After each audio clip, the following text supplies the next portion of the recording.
Hey everyone, tonight we're returning to the Monroe farmhouse and the final breakfast ever shared inside it. It was July 3rd, 1997, the day before fireworks and parades, but you wouldn't have guessed it by the silence hanging over Harrow's Creek. The kind of morning where the sky feels too still, like it's waiting for something terrible to happen. I remember the curtains in the kitchen fluttering, even though the windows were shut. Mom said it was just the fan upstairs pulling air through the house, but I knew better. Something in the air was wrong. The triplets, Abigail, Bethany, and Claire, were laughing over their cereal, giggles bouncing off the chipped tiles like they had no idea the world was about to end. I was 16, moody already outside feeding the horses, when I heard Beth yell something about the milk being warm. It made me smile then that moment. I remember thinking how ordinary it all was. You don't realize how golden those ordinary seconds are until they're the last ones.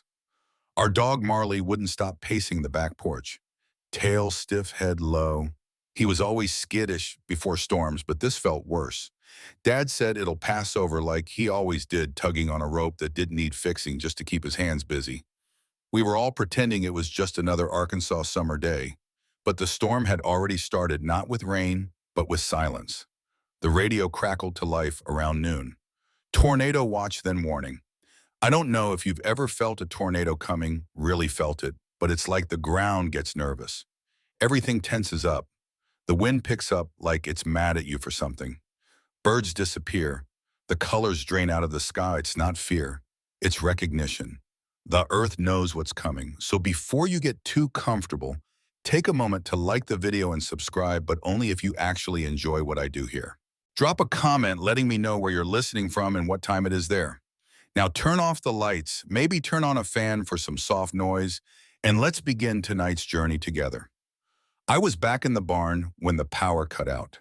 Dad shouted for everyone to get down into the cellar, and by the time I made it inside, the sky had turned the color of an old bruise. Mom was already herding the girls into the basement.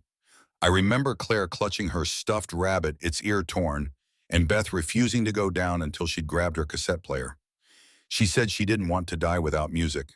Funny the things you think about when you believe it might be the end. The last thing I remember before the cellar door slammed was the sound of metal bending like the whole house was exhaling for the last time. Then darkness. And if you're wondering, yeah, I made it out. Obviously. But not all of us did. You might not survive this. I mean that literally, if you were there that day, your odds were 50-50. But worse than that is surviving and carrying what comes after. The echoes, the maybes, the what if I'd gotten there 5 seconds faster. Anyway, the wind hit, and then it didn't. That's how tornadoes work. They scream and then they vanish, leaving you wondering if it was all in your head. Except it wasn't, because when I crawled out from under the broken beams and dirt bleeding and dazed, my sisters were gone. Gone. Not missing, not trapped, just gone.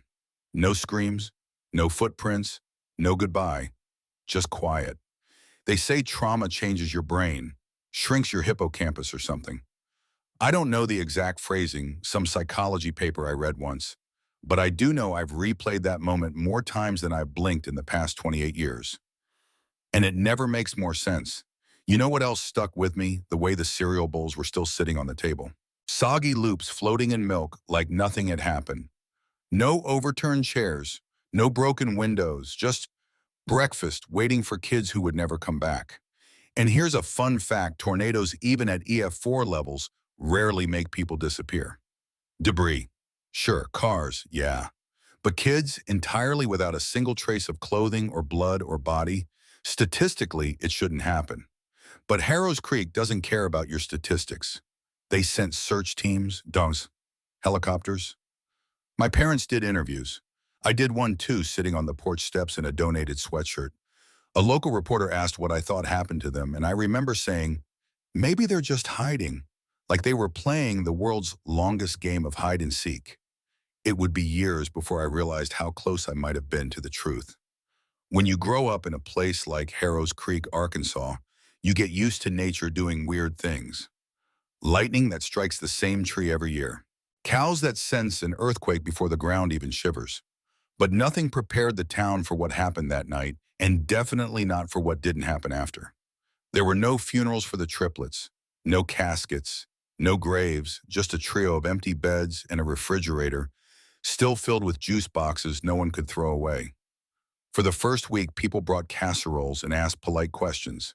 You could see the awkward hope behind their eyes, the same look you give when someone's lost their dog, and you say, "I'm sure it'll turn up," even though you know it won't. I spent that summer sleep on in the barn. Every time I closed my eyes, I saw them. Not in a spooky way, not ghosts, just memories that refused to fade. Bethany kicking her feet against the kitchen stool. Abigail tugging at the hem of her shirt when she was nervous. Claire tracing little circles into her pillow as she fell asleep. Mom stopped opening the curtains. Dad started hammering nails into boards that didn't need fixing. We became a house full of people pretending to function. The local sheriff ran out of theories in about a month. Tornado took them, he said, carried them into the river. Except there wasn't much flooding that day. And even when rivers take people, they usually give something back. A shoe, a shka, a ribbon, something. We got nothing. You ever heard the phrase ambiguous loss? It's a term coined by Dr. Pauline Boss. It refers to a type of grief where there's no closure, no body, no final goodbye. Just a hole where certainty should be.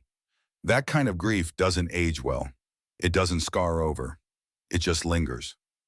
By the time August rolled around, the story was already old news. A regional tragedy filed under Act of God. A photo of 3 smiling girls printed once in the Arkansas Democrat Gazette, then never again. And yet, I couldn't let it go. One day I biked out to the edge of our property. There was this old oak tree where the girls used to play. They had carved their initials into the bark, right above where they buried a little time capsule the summer before. I don't even remember what they put inside, probably candy wrappers and Lisa Frank stickers. But that spot, for whatever reason, didn't feel right anymore. The grass was dead in a perfect circle around the base.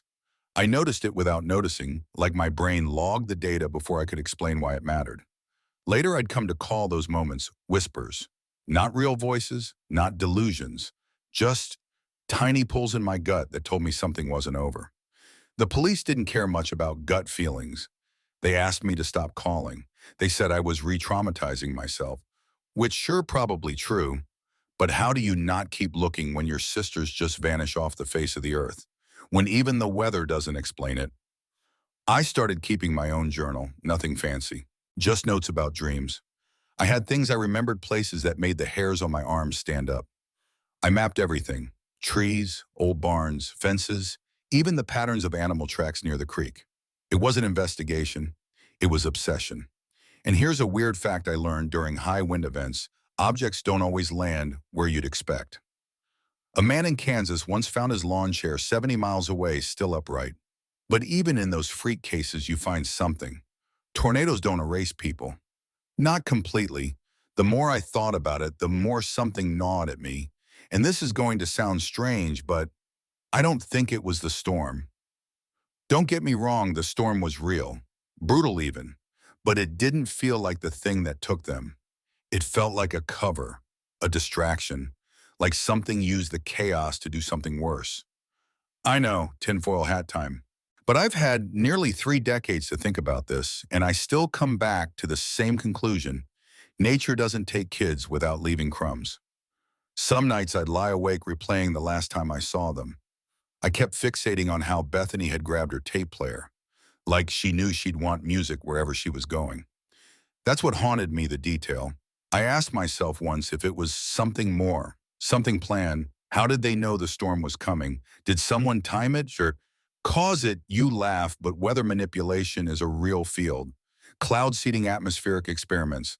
The military dabbled in that stuff decades ago. There's even speculation about radar pulses influencing storm patterns. Not saying it happened here, but just saying strange isn't always imaginary. Anyway, you probably think I was losing it. Maybe I was. Grief does that, turns normal people into conspiracy theorists. But then one day in early September, I found something behind the barn, buried just under the surface. A small scrap of fabric pink with little blue stars. It matched the pajamas Claire had been wearing that night. It was dirty, torn, but it was there. And it wasn't near the cellar. It was near the fence line way on the far side of the property. A place that didn't flood. A place that, as far as I remembered, no one had searched. I took it to the sheriff. He shrugged. Said animals probably dragged it out there after the storm. Told me to go home. Told me to let it go. But I couldn't. Because for the first time I had proof, tiny, frayed, and mostly meaningless, but proof that the world had missing something, and I wasn't about to let it happen again. You ever have a moment that just rewrites everything? Not in a dramatic movie way, with thunder cracking overhead and a choir of strings, more like the sound of a page turning very slowly, so soft you almost miss it. That was me standing in the backyard of a ruined farmhouse holding a scrap of my sister's pajamas like it was the Holy Grail. And maybe it was. The thing about grief is that it builds up sediment like layers of dust on furniture you stop using. You stop noticing, but this tore a hole right through the dust, a pink star-spangled hole. I didn't sleep that night. I sat on the porch swing, staring at that fence line like it might speak if I watched long enough. Marley, our old mutt, sat beside me, ears twitching at every sound. He'd aged a lot since '97, slower now. Mostly deaf, but even he seemed to feel something out there. Around 3 a.m., I heard the faintest crunch of grass near the fence. Could have been a deer, could have been wind, could have been nothing. But it made my heart pound like I was 13 again and sneaking out after curfew. I didn't go investigate. Not then. Not yet. Instead, I started digging metaphorically and literally. I pulled every storm map I could find from that summer. I started talking to meteorologists. Did you know that while tornadoes can generate winds over 200, most homes are hit with something closer to 100 on 140? And in our area, damage reports were wildly inconsistent. One block shredded, the next barely touched. That patchy destruction didn't sit right. Meanwhile, I filed a request for the original search maps.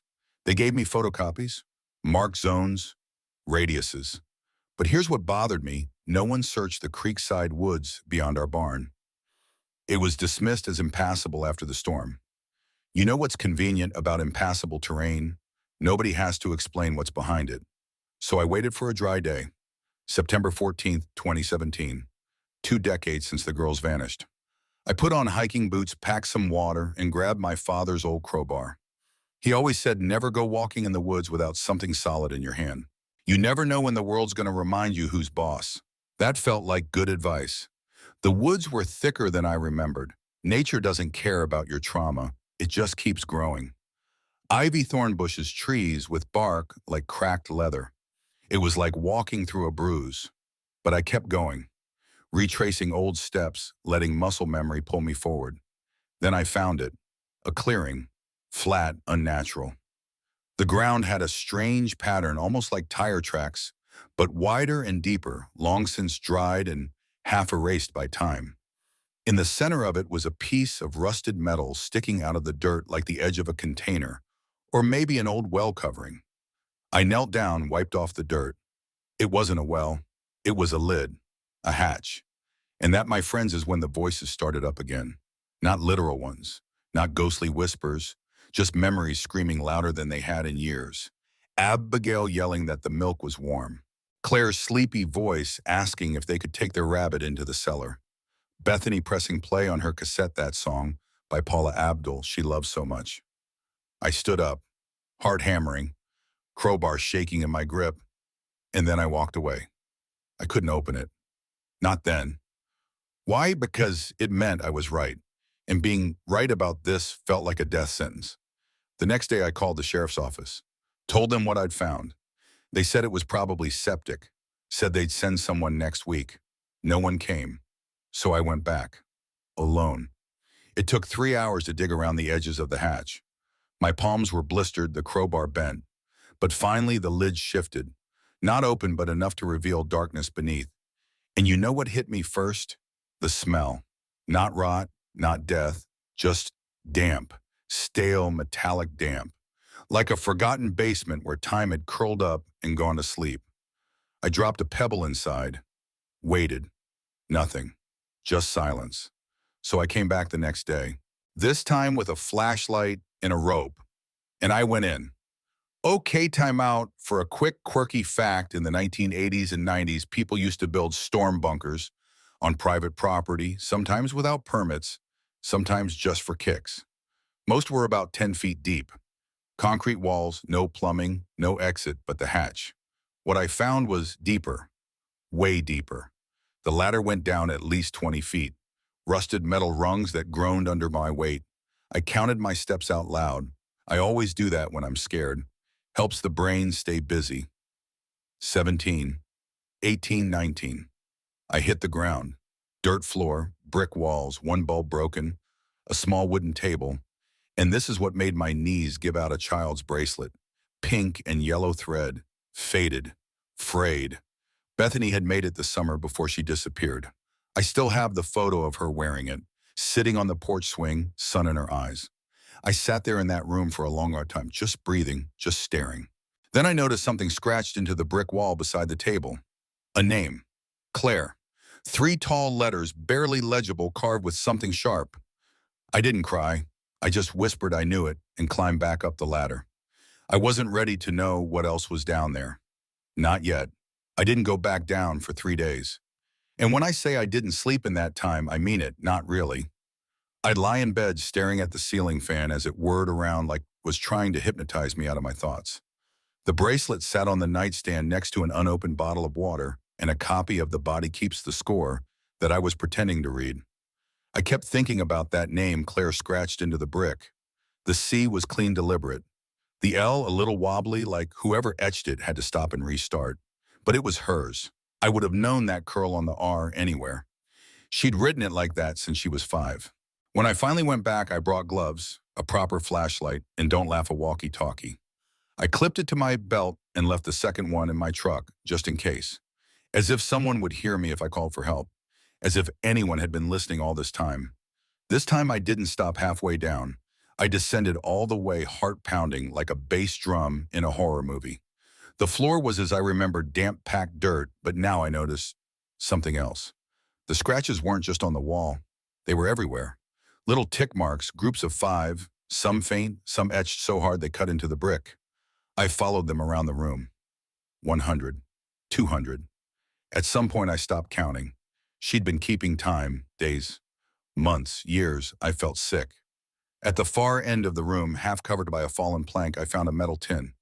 The kind cookies used to come in during Christmas, round, blue faded gold stars on the lid. I picked it up, hands shaking.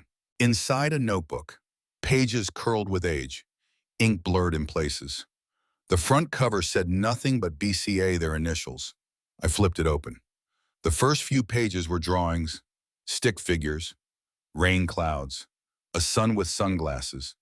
Then came words, real ones, wobbly, childish, desperate. Day 3, we get crackers now, no more apples. Day 7, Beth is coughing. Abby says it's just dust. Day 12, he hums the same song. We hate it now. The handwriting changed by page 10, more rushed, uneven, as if whoever was writing could barely hold the pencil. Day 34, Abby cries when the door opens. I don't. Day 48, Mr. E says we're lucky. I want to go home. Mr. E. There it was, the first name, and it wasn't one I recognized. The entries stopped around page 40. There were more doodles after that, increasingly frantic, dark scribbles that looked like eyes. A page where the word out was written over and over. It was unbearable. I closed the notebook and sat in the dirt, hugging my knees like I used to when I was 10, and the world felt too big. I wanted to scream, but the bunker swallowed sound like it had swallowed time. Here's something you might not know. The human brain struggles with deep silence. In total quiet, we start to hear our own heartbeat. Our joints creak. Our blood moves. The body gets loud. Down in that space, it felt like even my memories echoed. And just when I thought I was alone, I heard something. Not outside. Under the dirt. A creak. A breath. Maybe my mind playing tricks. But I swear I heard someone sigh. I bolted. Climbed out faster than physics should have allowed. Slammed the lid shut and sat on top of it, panting like I'd outrun a bear. My hands were covered in dirt and sweat, and I think maybe a little bit of blood from scraping them on the ladder. When I finally stood, the world looked different. Not brighter, just sharper. Like my eyes had finally adjusted to what had always been there. I took the notebook home, scanned every page, backed it up in 3 places. I wasn't about to let some mold or accident destroy what might be the only testimony left behind. And then I started hunting. Not for the girls, not yet, for Mr. E. I didn't know where to begin, so I started local. School records, church directories, but it wasn't until I dug through fairground permits, yes, really, that I found a strange coincidence. In the summer of 1997, a traveling puppet show passed through our county the week before the storm. Nothing unusual on the surface, just a guy with a van, a few stage props, and a flyer promising wholesome entertainment. The show was called Everly's Carousel. E. Mr. E could be nothing, could be everything. So I started looking up at other towns the show had visited. And guess what? Missing girls. Not always three, sometimes just one, sometimes siblings, all young, all within days of the show. The papers never connected the dots. Small towns, pre-digital, no national database. But the pattern was there, like a shadow the running just outside the light. I called the sheriff again. He didn't return my message, so I called a podcaster. Yeah, a true crime guy. He did call back, and that's when things really started to unravel. I didn't expect the podcaster to sound so normal. His name was Tyler. He was based out of Colorado, ran a show called Chasing Echoes, and had a voice like your favorite high school teacher, calm, curious, a little too caffeinated. I sent him scanned pages from the notebook, a photo of the hatch, and a snapshot of Bethany's bracelet next to a ruler for scale. Within hours, he called back. "I think you just opened a cold case," he said. Tyler had contacts, amateur sleuths, ex-journalists, even a former FBI agent who, for reasons never fully explained, now lived in a cabin in Oregon and only used email written entirely in lowercase. These were not ordinary people. But then again, this wasn't an ordinary story. We cross-checked every town that Everly's Carousel had visited in the 90s, some listed in old county fair schedules, others mentioned in dusty newspapers scanned into online archives by patient librarians. And in at least 5 of those towns, girls had gone missing. Not always during the fair, but always within a week of it. One case in Oklahoma involved a girl named Lydia, 9 years old, vanished while riding her bike home from a school fundraiser. The last photo taken of her showed her eating cotton candy at a fairground. Another in Mississippi, 2 sisters ages 7 and 10. Their case was ruled runaway, but their school files listed them as perfect students with no history of behavioral issues. Every story felt like a photocopy of my own, blurred around the edges, but still legible. And every time we dug deeper, the carousel popped up like a ghost that never stopped spinning. Here's a bizarre academic aside in criminology. There's a theory called geographical targeting, which suggests serial offenders often operate in a zone between their home and a comfort boundary, not too close, not too far. The Everly tour pattern fitted almost perfectly. It was like someone had designed a route, a winding, looping trail of smiles and balloons and victims. And yet the man behind the show, Mr. Everett E. Yates, a name we only found on a single permit from Louisiana in 1994, had vanished. No taxes, no fingerprints, no Social Security activity, not even a grave. But we weren't just dealing with a ghost, because then Tyler found something chilling. An old VHS tape. It had been posted to a true crime subreddit by a guy cleaning out his grandmother's attic in Missouri. The label was handwritten Everly's Carousel 1996. He thought it was a birthday party. It wasn't. The tape showed a puppet show, simple stage, pastel curtains, cheery music. But halfway through, a man stepped into frame. Tall, lanky, wearing a jester's mask. His voice, though, distorted by time, carried a lilting tone, almost musical. And he sang, the same tune Claire wrote about in the journal. I Stopped Breathing. Even now I can hear it, that sing-song nonsense melody. Harmless if you didn't know. But to me, it sounded like a key turning in a lock. Tyler looped the footage, enhanced it, sent stills to contacts and facial recognition. And after 2 weeks, nothing. No match. It was like he'd been erased. That's when the letter arrived. Not an email, not a text, a letter. Postmarked from Billings, Montana, inside a single Polaroid. It showed a cabin in the woods partially obscured by trees, and in front of it, a woman, standing in profile, head down, wearing a dark hoodie. On the back of the photo, July 3rd, 2017, Elk Hollow Trail. That's 20 years to the day from when the girls vanished. We analyzed every detail. The trees were pines. The land sloped gently eastward, and the cabin's roof metal slightly rusted. Someone circled it in red pen. Claire, had she sent it? If so, why then? Why Montana? I packed a bag, told no one. Drove 14 hours straight through cornfields, gas stations, and the kind of diners where the waitresses call you hon, no matter how dead your eyes look. When I finally hit the mountains, the air felt thinner, sharper. The closer I got to the trail, the worse my hands trembled. Montana is a big state. Elk Hollow isn't even on Google Maps. I had to ask a bait shop owner for directions. She frowned, then scribbled something on a napkin. You didn't hear this from me, she said, and then went back to stacking fishing lures. The trailhead was barely marked, a weathered sign half swallowed by ivy. I parked my truck behind a boulder, shouldered my backpack, and began walking. And for the first time in decades, I felt something new. Not fear, not even hope, but something pulling, like a thread woven into my ribs being gently tugged. That trail was narrow, winding, and so quiet I could hear the snow melt. My boots crunched on old gravel. My breath misted in front of me like a ghost too shy to speak. And then I saw it. Through the trees, the cabin. Exactly as in the photo. The cabin looked abandoned but not forgotten. You know that difference, right? Abandoned means left behind. Forgotten means no one cares anymore. This place still had a heartbeat. Faint cold, maybe a little broken, but still beating. The roof sagged in one corner.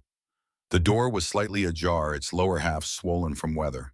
No smoke from the chimney, no sign of anyone moving inside, but still, I knew. She'd been here. I stood at the edge of the clearing, hands in my coat pockets, watching like it might vanish if I blinked. The forest behind me rustled, just wind, probably, but I spun around anyway. My body hadn't relaxed in years, but now it was fully alert, like every cell in me remembered the sound of that melody. I stepped forward, one boot then the other, each step crunching soft snow and old pine needles beneath me. I reached the porch and saw something resting near the doorframe. A bracelet, braided from pink, yellow, and green threads. My breath caught. Bethany had made those every summer, usually while swinging on the porch. This one looked old, but cared for clean, tucked in a way that said, "You're close." I bent down and picked it up. The knot was still tied the way she always knotted hers twice so they wouldn't fall off during swimming. I didn't cry. Not yet. I slid the bracelet into my coat pocket and knocked. Nothing. I waited. Knocked again. Still nothing. The inside of the cabin was dark, windows clouded with grime. I leaned in and peered through one, cupping my hands to the glass. I saw furniture. Broken. A burned chair. A mattress in the corner. A wood stove. And on the table what looked like a picture frame turned face down. I didn't enter. Not that day. Instead, I left something. A photo. The one of all four of us, me and the girls, the summer before the storm. We were standing in front of the barn, arms around each other, Claire's toothy grin stealing the show. I tucked it under the porch's woodpile along with a note. If you want me to stay, leave the porch light on tomorrow. If not, I'll go. No questions. No noise. I spent the night in a motel an hour away. Slept maybe 3 hours total. Dreamed of tunnels, rain, a door that kept closing every time I got close. The next evening I drove back. The cabin stood still, the same sag in the roof, same dusty window, but this time the porch light was on. A single bulb, dim, yellow, but glowing. I climbed the steps slowly. My heart was in my throat. I knocked once, nothing. Then again, still nothing. But this time when I turned to leave, something caught my eye. On the mat, a photo, the one I'd left under the woodpile, but now next to it, another, a Polaroid, of my bunny standing outside the cabin the previous day. Someone had taken it from inside the house. My mouth went dry. I picked it up with trembling hands. There was no writing, no date, just me frozen in grainy film head, slightly turned, staring at a building that had seen too much. And under the photo, a cassette tape labeled in blocky handwriting, "Don't lose this one, Lucas." I swallowed hard, took both, drove back to the motel, locked the door, drew the curtains, and sat on the bed, tape in hand, for what felt like hours. I had to find a cassette player. Tyler overnighted me one from Denver, vintage clunky, but it worked. When it arrived, I sat on the floor, placed the tape inside, and pressed play. At first, just static, then a voice, soft, cracked, but strong enough to punch me in the chest. I don't need to hide anymore. Claire, older, maybe 20 or so, I just wanted to see the house again. A pause. You kept it safe. Thank you, Lucas. And then humming. That same awful melody, except now it sounded gentle, resigned, and then silence. No goodbyes, no explanations. Just that one moment, a thread tossed across decades tying her to me again. I pressed rewind, played it again, and again, until the tape felt warm in my hand. I didn't sleep for 2 days, not out of fear, out of awe. She was alive, or had been, but something still didn't sit right. Why now? Why leave a tape? Why not open the door? I returned to the cabin a third time, this time in daylight.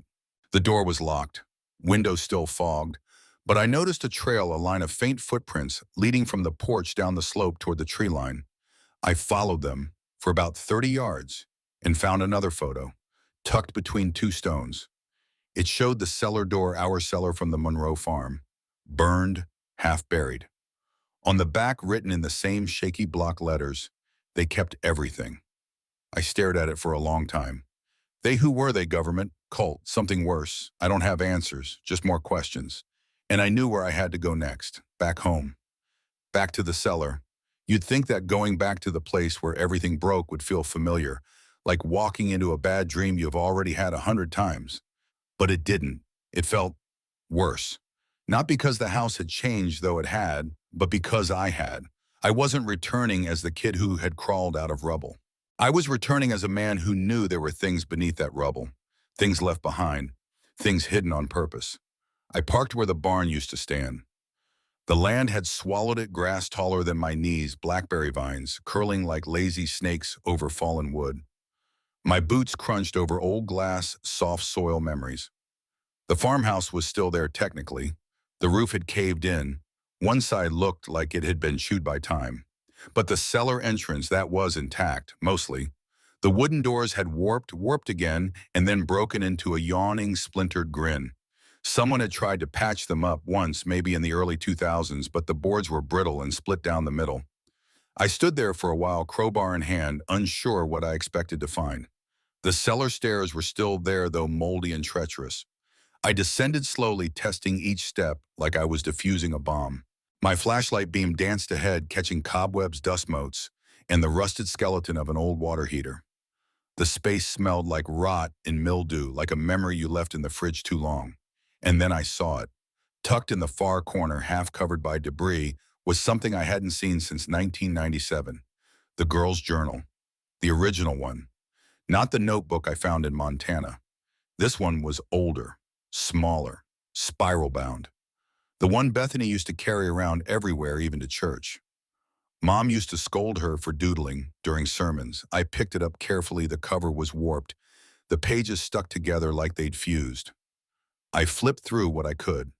Drawings, smiley faces, lists of favorite snacks. Then somewhere in the middle, if we don't make it, please remember us. The handwriting was shaky, rushed. Tell Marley he was a good boy. A tear fell before I could stop it. I sat on the damp floor, heart pounding in my ears. That entry was dated July 3rd, 1997, the day of the storm. They had written it before the tornado hit. They knew something was coming. Or someone. That's when I noticed something else. A thin metal box wedged under a loose brick. I pulled it out slowly. It was about the size of a VHS cassette, rusted at the edges. The latch crumbled in my hand. Inside were papers, old, water-stained, barely legible.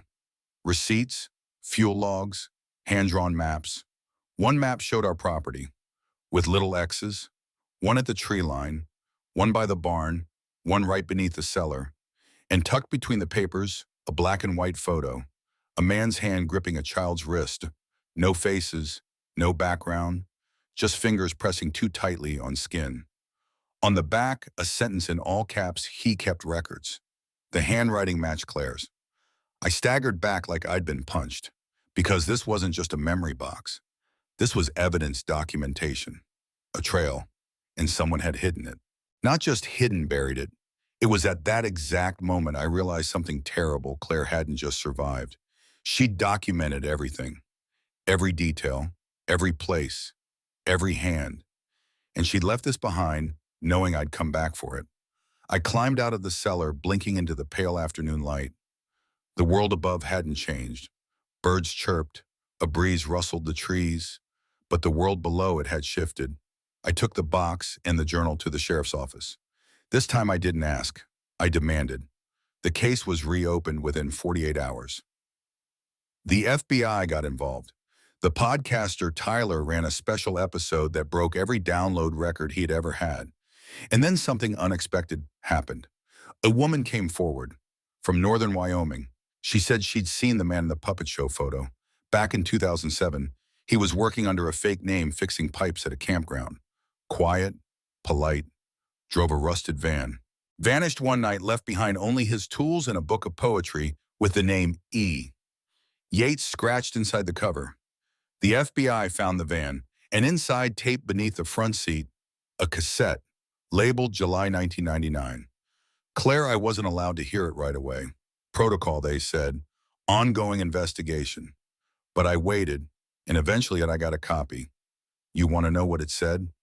Of course you do. I'll tell you. But I need you to breathe first. Because it's not what you think. It wasn't a confession. It wasn't even a diary. It was a message. From her. To me. The tape started with silence. Then a soft click, like someone adjusting the microphone on an old cassette recorder. For a second, I heard shuffling and the faint scratch of fabric against fabric. Then a breath, shaky, uncertain. And finally, her voice. Hi, it's Claire. I froze. Her tone was older, maybe 15, 16, not the 11-year-old I remembered from the porch swing. She sounded like someone who'd grown up in shadows. But she was alive then, at least for that moment in July 1999. Mr. Yates said I could use the recorder. But only if I said my name, so by again, I'm saying it. I'm Claire Monroe. There was a pause long enough that I thought maybe the tape had ended. Then came the rest, not rushed, not panicked, just tired. Bethany's not here anymore. I had to stop the tape. Not because I didn't want to hear it, but because I couldn't breathe. I stared at the player eyes, burning fists clenched in my lap. Bethany, gone. Just like that. I rewound it 10 seconds, listened again. Bethany's not here anymore. I don't know what happened. One day she was sick, the next day she was gone.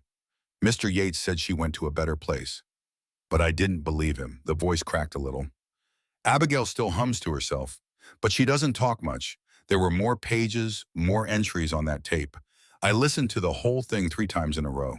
Every syllable felt like a blade and a bandage at the same time. She talked about the room cold windowless. The meals predictable, bland, always delivered by gloved hands. The rules, no shouting, no crying, no touching the door. And the song, he always hums it. Before he opens the door, same melody, like a broken music box. I knew that tune. It haunted me, not because of its notes, but because it had become a ritual, a signal, a warning. Here's something odd. Psychologists have studied the power of conditioned audio stimuli. You know how some soldiers get panic attacks at the sound of fireworks? Same idea. The right song in the wrong context can break your brain. Claire's brain never broke. That was the miracle. She kept track. She observed. She documented. And in one part of the tape, buried between notes about counting floor tiles and guessing what day it was, she dropped a name. He called it the second room. Said only special girls got to go there. She never found it, but she said she could hear it. Through the walls, a low hum like machines or maybe a generator, and sometimes crying. I think there were more of us, but I never saw them. It gets worse. Claire described a box, a red one metal with a white X on top. Mr. Yates only brought it in when someone was sick. The girls called it the medicine box. But Claire, sharp as ever, said it didn't smell like medicine. It smelled like bleach and firecrackers. Forensics later matched those contents to a rare sedative compound. Off-market, hard to trace, but you know, what they did trace the notebook. The original one, the one I found buried in our cellar. A handwriting analyst confirmed it matched Claire's tape. Even the pressure of her pen, deep, deliberate, almost defiant. It wasn't a plea, it was proof. And then the final part of the tape. If you're hearing this, I don't know if I'm still alive, she hesitated. But if you are Lucas, don't stop. He moves every few years, always near fairs. He likes kids who don't cause trouble. He says the quiet ones are easier. I was shaking, mouth dry, fingers tingling. We were quiet, until we weren't. The tape ended with her humming. That same terrible song, but slower, sadder, like a lullaby played on a broken violin. When I hit stop, the room felt smaller. Time slowed. Outside, a bird chirped and I nearly jumped out of my skin. She had survived until at least 1990.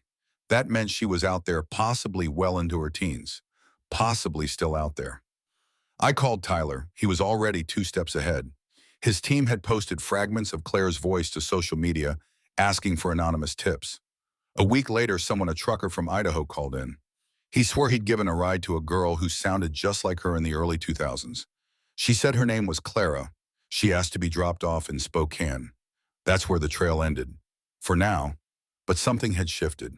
The FBI dug up 4 more tapes from a trailer once used by Mr. Yates, each labeled with a date and a name. Only one was still playable. Not Claire, not Bethany. Someone named Janie. Different voice, different nightmare. Same man. I listened to it. Just once, it made me nauseous. And yet it also made something crystal clear. Claire wasn't alone. She had been one of many. And the man behind it all, he was methodical, invisible, and maybe still alive. But now, we had a pattern, a name, a face. And most importantly, we had her words. That was more than I'd ever hoped for. But hope's a funny thing. It doesn't let you stop, so I didn't. Because deep down I knew one more thing: she hadn't said goodbye. Hope is stubborn, even when logic gives up, even when every article says cold case, when the detectives stop returning your calls and the reporters move on to shinier tragedies, hope stays. It's the only thing louder than doubt. And for me, it was whispering one word over and over: Claire. I kept listening to the tape, not just once or twice, I mean obsessively. At breakfast, in the shower, on walks. I memorized every breath, every pause, every hesitation. I even mapped the pacing of her speech. I noticed she blinked twice before saying Abigail's name, a weird tic from childhood. She still had it. And then somewhere around the 12th listen, I caught something, a hum. Not the melody, no, this was different. Faint, mechanical, in the background. I pulled out audio software and ran filters, boosted the levels. It was there, a frequency, hum, maybe a machine, maybe a generator, pulsing every 1.8 seconds. I sent it to Tyler. His response was immediate. That's industrial grade. Could be HVAC or refrigeration. Not residential. It matched a few known facilities: old warehouses, retired military installations, remote research bunkers. That narrowed things down. But then the real break came. Tyler's team traced the origin of the red medical boxes Claire mentioned. It was a brand used exclusively in federal surplus programs discontinued in 1996. The leftover stock was liquidated through an obscure online auction. One of the winning bidders, a shell company called Kidros Holdings, the name rang no bells. But their delivery address, Flathead County, Montana, 2 miles from Elk Hollow Trail. We'd circled back, and that's when I remembered the map Claire left me. Not the hand-drawn one, the real one. The one in her writing found with the box of receipts. I'd scanned it and forgotten there were tiny symbols on the back. One looked like a treble clef, another a star, but in the bottom corner, faintly penciled in, were coordinates. I typed them into Google Earth: a patch of forest, off-trail, no roads, no markings. But I recognized something immediately: a glint of metal in the satellite image. A roof, flat, square, reflective. I closed the laptop and booked a flight. This time I brought more than a crowbar. Drones, a thermal scanner, a hiking partner, my cousin Derek, who used to do recon in Afghanistan. He didn't ask questions. He just said, "When do we leave?" We arrived at the trailhead before sunrise. By 7:15 a.m. we were deep into the trees. And at 8:03 we found it. Not a cabin, not a shed, a hatch, half buried, covered in moss, metal warped but intact. The same kind of hatch I'd found behind the barn. We cleared the area. No footprints, no wildlife, just birdsong and that low, endless forest hush. We opened it. The ladder was rusted. It went down further than the last one, 30 feet, maybe more. The air that came up cold, dry, still. I descended first. My flashlight beam caught dust motes swirling like ash. Then the floor. And then a chair, metal, bolted down, facing a wall. Beside it, a child's shoe. Not Claire's, too small, too new. Derek followed me down. Neither of us spoke. We moved slowly, careful not to disturb anything. The walls were concrete bare. On one side, a heavy door. Steel. Closed. We didn't open it. We marked the spot. We took photos. And then we left quickly. We sent the evidence to the FBI. And this time they moved fast. Because it wasn't just a hiding place. It was a holding place. They sent a team 2 days later. Cleared the whole perimeter. Found fingerprints. Old food wrappers. Handwritten notes. But no people. No bodies. No Claire. She was gone again. Except for one thing. Carved into the metal wall just above the steel door in tiny shaking letters, am still listening. My legs gave out when I read it. Because that wasn't just a message. That was a replete annoy to the cassette, to the photo, to the house, to me. She had heard me, and she wanted me to know she wasn't done yet. Here's a strange academic phrase I once read: trauma creates adaptive persistence. Meaning when the brain is forced to survive under extreme stress, it learns how to endure. Even when the world forgets. Even when time erodes all hope. Claire hadn't broken. She'd adapted. She'd persisted. And maybe she wasn't ready to be found. But she wanted me to keep looking. So I did. Tyler's podcast exploded. Listeners across the country sent in tips, maps, old carousel flyers from their attics. One woman from Nebraska remembered a traveling man with a puppet act in a van full of wires. Another from Utah said she'd seen him once at a campground. His badge read Edwin. Each story a breadcrumb. And then the biggest lead dropped. A park ranger anonymous called Tyler's hotline. Said there was a cabin upstate. Locked. Private land. Belonged to a man who came and went, paid cash, no ID. Only visited in July. Said there was a smell, like plastic and ash. The FBI moved in. The property was empty. But in the back room, they found something strange. A wall covered in Polaroids. Dozens. Girls. Smiling. Crying. Sleeping. Each one labeled with a name and a number. Abigail 003. Bethany 004. Claire 005. Janie 009. There were 17 in total. Some marked released. Some marked retested. 2 marked burnt. 1 marked lost. My throat closed when I saw it. Because lost was Claire. No explanation. Just a red ink stamp and an empty space beneath her picture. But here's the thing about the word lost. It means they didn't find her either. And that meant she still had a chance. We both did. The word lost should have broken me. After everything, the tapes, the hatch, the Polaroids, seeing Claire labeled that way like a misfiled document was almost too much. But it didn't break me. Because I knew something the man behind those walls never understood. Claire wasn't lost. She had escaped.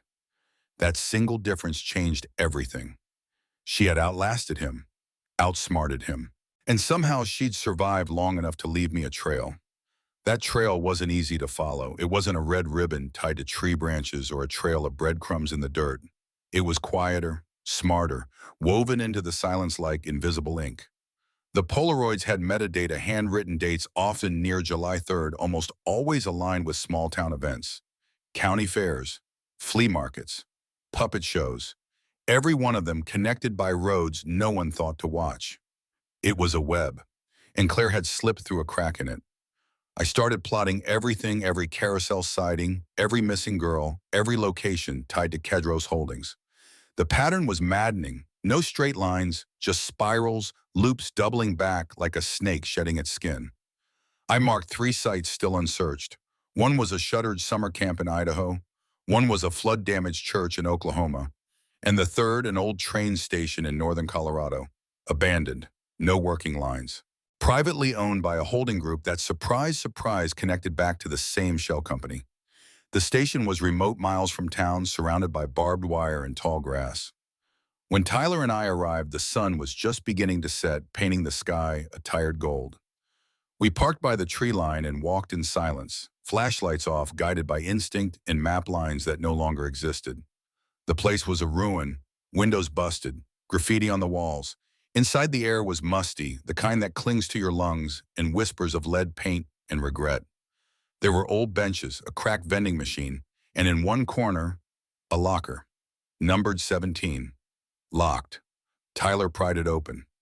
Inside, a cardboard box, taped shut, labeled only returned. We didn't open it there. We took it back to the motel. Waited until 2 a.m. I don't know why, maybe out of fear or ritual. Inside the box were three things: a Walkman, still functional, a hoodie, black, small, a notebook, spiral bound, with a name on the inside cover, C. Monroe. My hands shook as I opened it. The first page was a list, what I know. There are more. Some stayed, some ran. Janie didn't make it. The doctor lied. Edwin is not his real name. I saw Lucas on the news. He still looks like home. That last line, it broke me. He still looks like home. It was dated July 2017, the same year I stood outside that Montana cabin. She saw me. She hadn't come out, but she'd watched. I turned the page. There were more notes, less structured. Sketches of bunkers, tunnels, wiring. A diagram of a door mechanism not drawn like a child's fantasy, but like a survival manual. She'd planned her escape.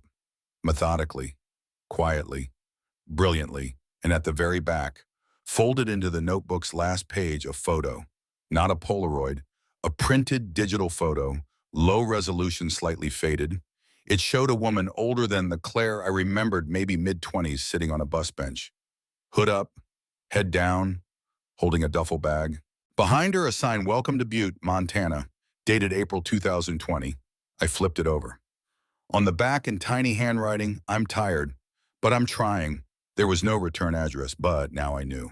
She'd been out, alive, free, at least 5 years after the world declared her lost. I don't know what she'd done since. If she was working, hiding, watching. Maybe all three, Emma. But I knew this: she had become a ghost, not because she disappeared, but because she chose to vanish. And maybe, just maybe, she was still waiting for the right moment to return. A moment she controlled. I stayed in Butte for 3 weeks, walked every street, sat at that bus bench every afternoon, same time the photo had been taken, left no notes, just sat. And then one day it happened. I saw her, just for a second, across the street behind the tinted glass of a laundromat. Hood up, arms crossed, watching me the way someone watches a deer, gently, carefully, without sudden movements. I stood, didn't wave, didn't shout, I just nodded. And she nodded back. Then she turned and walked away. That's all. No reunion, no closure, just recognition. And it was enough, because Claire wasn't broken. She wasn't lost. She was alive, living on her terms. And if I know anything about my sister, she'll come back when she's ready. After that moment in Butte, I didn't chase her. I wanted to.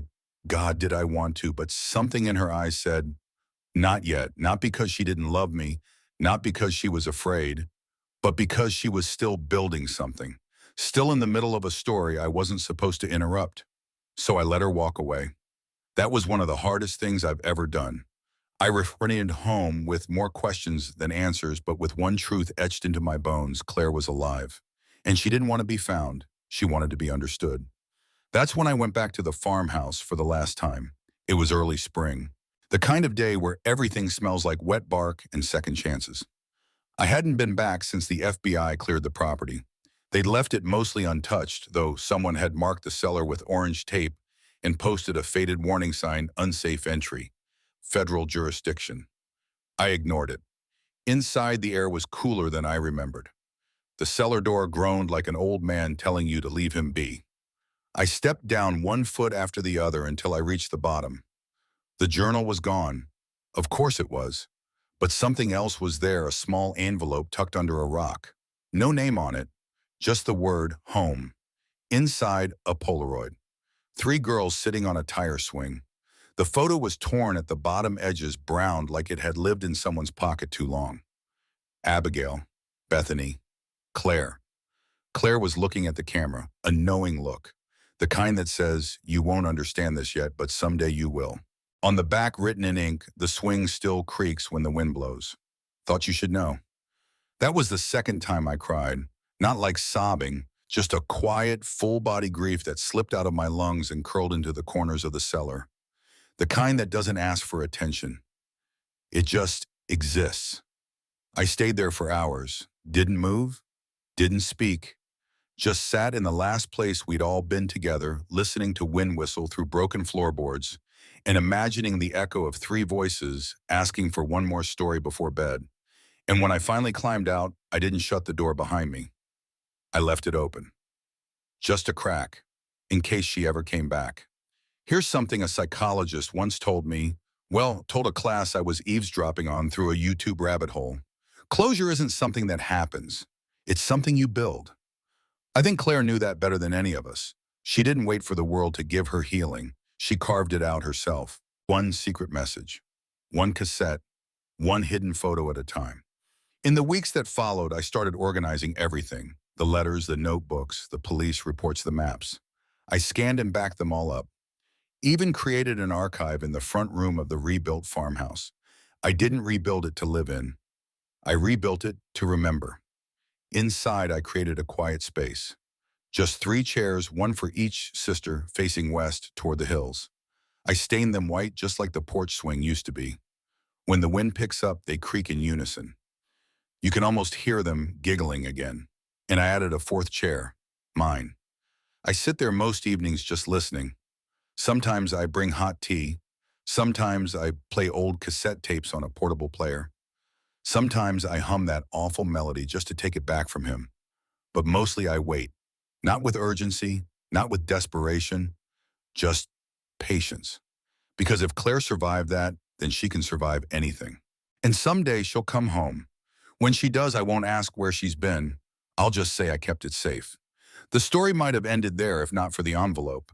It arrived 6 months after I rebuilt the farmhouse. No return address, no postage, just tucked between the pages of a book left anonymously at the Harrows Creek Library. A librarian found it, saw the name Monroe on the note inside, and drove it to my mailbox herself. She didn't even knock. Just left it in the box, drove off with tears in her eyes. The envelope was thin. Inside was a single sheet of paper neatly folded. It read, "I saw the chairs. Thank you for remembering all of us. I'm not ready yet, but I will be." See, no flourish, no PS, just a signature that had lived in my memory for 28 years. It wasn't much, but it was everything. It confirmed what I'd known deep down since the moment she nodded at me in Butte. Claire wasn't just alive, she was watching, paying attention, choosing when and how to be seen. And she was writing again. I read the note 100 times. Memorized the spacing of each letter, the way she curled her R's like she used to in middle school. The ink was smudged slightly in the corner, maybe from her thumb, maybe from a tear. I didn't ask, I didn't need to. I framed it, hung it next to the photograph of the girls on the tire swing. And then I started something I never thought I'd have the strength to do. I began telling their story. Not the sensational version, not the podcast-friendly mystery box version. The real one. The one with soggy cereal bowls, worn-out porch swings, and journals buried under bricks. The one where a little girl didn't wait to be saved, she saved herself. Over and over. Quietly, brilliantly. Tyler helped. We gathered everything, the voice recordings, the scanned notebooks, the photographs, and we created a digital archive. Password protected, carefully curated. We called it the listening room, a space for survivors, for truth, for remembering. And little by little, others started reaching out. One girl said she remembered a man humming at her elementary school, watching her recess from across the fence. Another said she once hid under a bleacher at a county fair because a man in a jester's mask told her she'd make a good rabbit. Most of the stories didn't lead anywhere, but some did. A name here, a van color there. Each one a thread in a tapestry we didn't know we were weaving. And eventually the FBI called again. They'd reopened 4 more cases, all girls. all gone. All last seen near puppet shows. None ever officially linked until now. The carousel was real. So was the man behind it. And Claire. She'd given us the map. You ever hear that term, apophenia? It's the tendency to perceive meaningful patterns in random data, like seeing faces in clouds or conspiracies in stock charts. People used to say I had it bad, but maybe sometimes the patterns are real. You just have to squint the right way. There's a photo I keep on my desk now. I don't show it to anyone. It's not for closure or proof. It's for me. It's Claire, older, standing near a river, taken from a distance, blurry but unmistakable. She's holding something, a journal. Same kind she used as a kid, same spiral-bound spine, same chewed-up corner. She's looking at the water, not scared, just still, like someone who made peace with the ghosts. I don't know where she is now. I don't need to, because somewhere out there, my sister is still writing, still listening, still deciding when to step back into the world. And when she does, I'll be here. Same porch, same chairs, same teacup waiting, because I kept my promise. I kept it safe. It's funny in a way. You spend your whole life thinking closure means answers, names, dates, a perfectly labeled file folder with all the facts. But now after everything, I think closure is something much quieter, more like a ceasefire between the past and your present. And in that silence, you begin to hear things you missed the first time, like laughter in old VHS tapes, or the creak of a swing still moving in the wind, even though no one's pushed it in years, or the sound of your own breath when you read your sister's words aloud for the first time. I started reading them out loud, Claire's journals, not to anyone else, just to the empty chairs on the porch, just to the memory of three girls who once sat with me during summer thunderstorms, counting seconds between lightning strikes and giggling every time I jumped. Sometimes I read until dusk, sometimes until long after the stars come out. And on one particular evening, something strange happened. I was halfway through a page Claire had written in 2003, one of the last known entries from her Wyoming notebook, when a breeze picked up. Not unusual in Harrows Creek. We're used to wind, especially near the hills. But this breeze was different. It carried a smell, lavender, Claire's favorite scent. We used to pick lavender during the summers and dry it in the attic. Mom would pack little sachets into our drawers, and Claire always snuck extra into hers until her socks smelled like a garden. I closed the notebook, looked around. The chairs were still empty, but the breeze lingered. The scent stayed. And I swear, just for a moment, I heard footsteps on the gravel. Not running, not sneaking, just walking. I stood, walked to the edge of the porch, no one. But beside the mailbox, a stone, flat, palm-sized, painted with three tiny white flowers. And beneath it, another note. Just two words, still here. No signature. Didn't need one. I didn't chase it. Didn't analyze the handwriting or take photos. I just sat back down and left the stone on the table beside me. That night, the porch light flickered. Once, then stayed on. I don't know how she does it, slips in and out like fog, but I've stopped trying to control it. Claire comes when she needs to, when she's ready, when something inside her says it's time. And when she does, she leaves pieces behind. Not for validation, not for fame, but for connection. That's all we're ever really chasing. Right? Connection. Across time, across trauma, across silence. In one of Claire's earlier tapes, she whispers something I never fully understood until now. It's right after she talks about Bethany humming in her sleep. Sometimes if I close my eyes, I can still feel the porch swing. It used to feel like sadness to me, like longing. Now it feels like hope. Because memory, real living memory, is proof that something mattered, that it still matters. That's why I keep the porch swing oiled. That's why I leave a fourth chair empty. That's why even when the wind picks up and the rain falls sideways and the farmhouse groans like it's remembering too much, I stay. Because this story didn't end the day the storm came. It began there, and Claire, she's still writing her chapters. Wherever she is, whoever she's become. I don't know if she'll ever come back for good. Maybe she's found a better life. Maybe she's built a family somewhere far from puppet shows and basements and barbed wire. Maybe she just needed to know someone was listening, and now that someone is, she's free to move on. Whatever the case, I'm proud of her. Not for surviving, though, that would be reason enough, but for staying kind, for staying herself, even when the world tried to erase her. Because when it comes down to it, surviving isn't just about breath in your lungs or blood in your veins. It's about reminding the world you were here. And she's done that over and over. In cassette tapes, in notebooks, in a single painted stone by the mailbox. Still here, still Claire, still my sister. There's a sound that lives in my memory, like a permanent fixture, not a scream or a storm or even that cursed carousel tune. It's the sound of three pairs of bare feet thumping softly on hardwood floors right after breakfast as my sisters would race each other to the backyard swing. That sound doesn't change. Time does what it wants, fades photos, stretches, scars wears down, even the sharpest grief. But some things remain unbent. That sound is one of them. And now, in the strangest way, I've come to believe that's how I'll know when Claire's finally ready to come home. Not by a note, not by a photo, but by that familiar rhythm of feet on wood and the creak of rope. It's not that I expect her to return as a little girl. I know better. Claire's a woman now, shaped by silence, tempered by survival, tougher than any version of her I knew as a boy.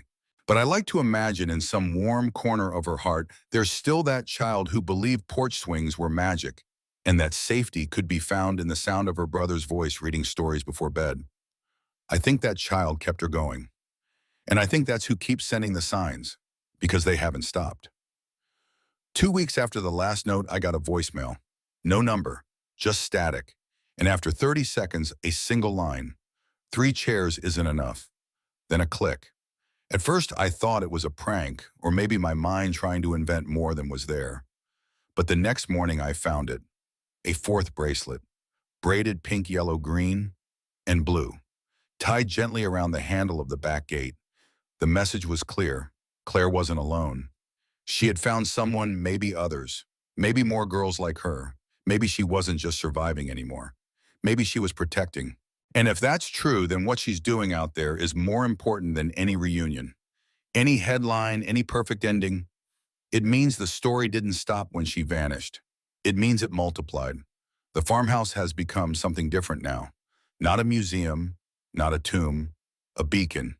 Kids who were once silent now visit, with their counselors, with their siblings, some with the courage to speak, some not ready yet, just sitting on the swing, listening to the wind. We don't push them, we just let them breathe. Some leave notes tucked under the porch boards, some leave drawings, some leave nothing, and that's okay too, because not every story needs to be told out loud. Some just need space. And 3 white chairs, now 4, waiting under a sky that never asked questions. I planted lavender along the fence line, at first just for Claire, but now it's for all of them. The scent rises each spring, and when it catches the wind just right, it wraps around the porch like an old song. Not the one from the tapes. A better one we get to write ourselves. I still read aloud sometimes. Same notebook, same soft voice, same old mug of tea slowly cooling on the railing. And in those moments, I feel them. Not just my sisters, but all the girls who were taken, all the ones who came back, and all the ones who never had the chance. Here's a little-known academic theory from trauma psychology. Healing is nonlinear, recursive, and often invisible to the untrained eye. It means you won't always see it, but it doesn't mean it's not happening. Claire is proof of that. So are the drawings left behind. So are the bracelets. So are the swings that never stop moving even on still days. And if you ask me whether I believe she'll come back, I'll say this. She already has. Every time another voice whispers, I made it. Every time someone says I was one of them. Every time a girl walks away from the porch and into her own future. Claire's there, not lost, not broken, just one step ahead. The last time I saw Claire in person, really saw her, she was 11 years old, tugging at her ponytail, eyes squinting at the sky as she tried to predict the weather like Dad always did. It smells like rain, she said. And it did. It always did. But now, after everything, I think she wasn't predicting weather at all. I think she was sensing change, feeling a shift in the air the rest of us hadn't noticed yet. She had always been like that, quiet, observant, stubborn in her own quiet ways. She was the one who memorized all our birthdays, who knew where the batteries were, who'd hide extra snacks for emergencies. She was never loud, never flashy, but she noticed things. And when the world started falling apart, she remembered them. That's what saved her. That's what saved so many. Because what started as a story about one missing girl has turned into something much bigger. Now families from 3 states reach out every month. Parents asking if their daughters could have crossed Claire's path. Survivors sending fragments of journals, sketches, cassette tapes. A strange makeshift network of people piecing together something horrifying and something hopeful. The listening room is growing. It's not just a website anymore. We've partnered with nonprofits, trauma counselors, and digital archivists. We've built something like a sanctuary, not for solving everything, but for not letting it disappear. Because erasure is the second tragedy. Silence is the third. You'd be amazed how many people call in with the same words I thought I imagined it. No one believed me. It didn't make the news. Now it does. Now we make sure it does. One case reopened. 2 cold trails warmed by tips. One missing girl found alive. Not Claire. Not yet. But someone else. That's enough. That's proof. And me, I have stopped waiting at the porch like a man counting stars. I still sit sometimes, sure, tea in hand, swing creaking behind me, a notebook open. But it's not out of desperation anymore. It's just habit. It's peace because I've come to understand something I didn't before. Claire was never mine to rescue. She was never a lost thing to retrieve or a broken thing to fix. She was and is her own story, her own truth, her own force. And what she chose to leave behind, it's not a trail, it's a torch. We just have to keep passing it forward. I still get messages sometimes from places I've never been, people I've never met. A blurry photo here, a cassette snippet there, a bracelet wrapped around a stranger's rearview mirror, and sometimes a drawing, a girl, always 3 of them, sometimes 4, always holding hands. I pin them up in the archive. No labels, no names, just a quiet wall of remembering. And when the wind blows through the cracks in the siding, it rattles the photo frames just slightly like soft applause. I like to think Claire hears it, wherever she is, whatever name she goes by now, whoever she's become. Because this is the part of the story where the villain fades and the survivor remains. Where the porch light doesn't flicker because of ghosts, but because of someone walking back into the world. And when that happens, when the gate creaks open one last time and a voice says, "You kept it safe. I won't need to say a word. I'll just smile, move the tea to the empty chair beside me, and sit in the silence she built herself. A silence that means I made it." Some stories end with answers. This one ends with something softer. A porch, 4 chairs, lavender in bloom. The house at Harrow's Creek still stands.